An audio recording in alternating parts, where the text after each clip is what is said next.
Oke, kembali lagi di channel saya. Makasih buat kalian yang sudah mengklik video ini. Kali ini terkait PDIP lagi ya. Paslon PDIP kalah telak lawan kota kosong.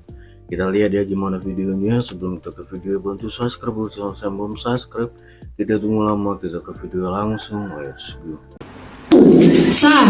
Oke. Satu. Sah. Oke. Satu. Sah. Oke. Satu. Sah. Oke. Satu. Sah. Oke. Satu. Sah. Oke.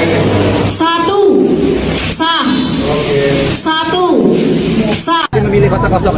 Ya, masyarakat lebih memilih kota kosong karena ini memang merupakan sebagai bentuk perlawanan ya, civil society dari arogansi oligarki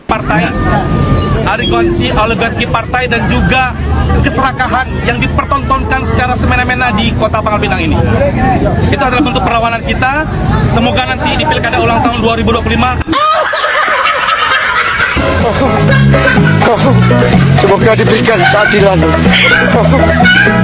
atas praktek-praktek kekuasaan yang tidak benar. Kami semua menangis, para kiai menangis, Ibu Megawati menangis. Kami tidak menyangka. 3 putaran pun yakin saya tetap menang. Jadi bukan karena faktor Anies atau Ahok.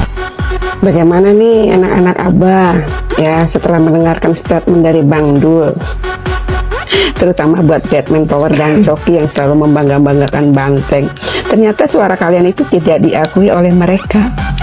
Dari awal kan saya sudah bilang kalian itu cuma dimanfaatkan doang ya. Setelah mereka menang, apakah suara kalian diakui? Tidak ya. Makanya jangan jumawa dan sombong jadi orang. Terbuktikan dengan kata-kata saya kemarin.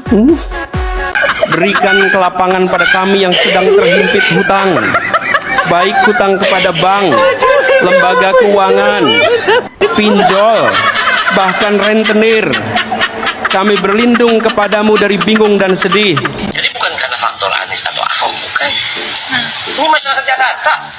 Sekarang saya minta maaf, 3 putaran pun yakin saya tetap menang. Sungguh sangat kasihan sekali nasib anak Abah.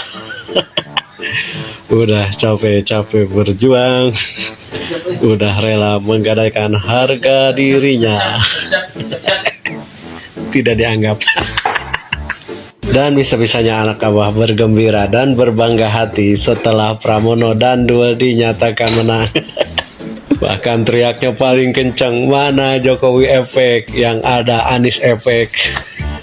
Padahal si Dul sendiri yang mengatakan bahwa tanpa dukungan Anies dan Ahok pun Pramono Dul dipastikan menang. Mau 1 putaran, 2 putaran, 3 putaran, bahkan berputar-putar, kata si Dul dia akan menang. Sampai di sini, apakah anak-anak Abah sudah pada sadar bahwa mereka cuma dimanfaatkan, cuma diperas suaranya, setelah itu dilepeh begitu saja? Setahu saya angkanya sudah real count sudah 100% ya di KPU. Pilkada di DKI Jakarta akan berlangsung 2 putaran. Data masuk sudah mencapai 99,9%. Berdasarkan data yang masuk kami miliki, bahkan C1 yang kami terima dan kami input, maka dengan ini kami menyampaikan hasil input data yang kami terima menyatakan bahwa Pilkada serentak 2024 di DKI Jakarta akan berlangsung 2 putaran.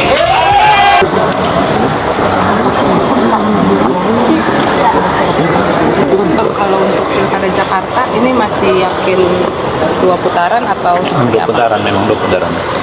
Ya, jadi kalau Pilkada Jakarta kami juga sedang menunggu perhitungan real count dari KPU, walaupun kemudian di internal sudah diumumkan oleh ketua tim dari Paslon Ridho, Pak Riza Patria sudah mengumumkan bahwa menurut perhitungan internal yang dihitung itu kemungkinan besar akan terjadi 2 putaran, demikian.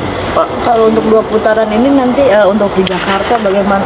Ada strategi khusus lagi nggak untuk bisa memenangkan, karena kan akan berebut suara juga kan? Ya, saya pikir strategi-strategi itu akan dirumuskan apabila ada 2 putaran itu oleh tim pemenangan yang tentunya setelah mengevaluasi hasil-hasil kerja pada saat kemarin, saya pikir demikian. Jadi kemenangan pilkada pada saat ini adalah kemenangan seluruh rakyat Indonesia pada pesta demokrasi, dan tentunya setelah pilkada ini mari kemudian kita sama-sama melihat ke depan untuk membangun Indonesia, membangun bangsa dalam rangka kemajuan Indonesia, demikian.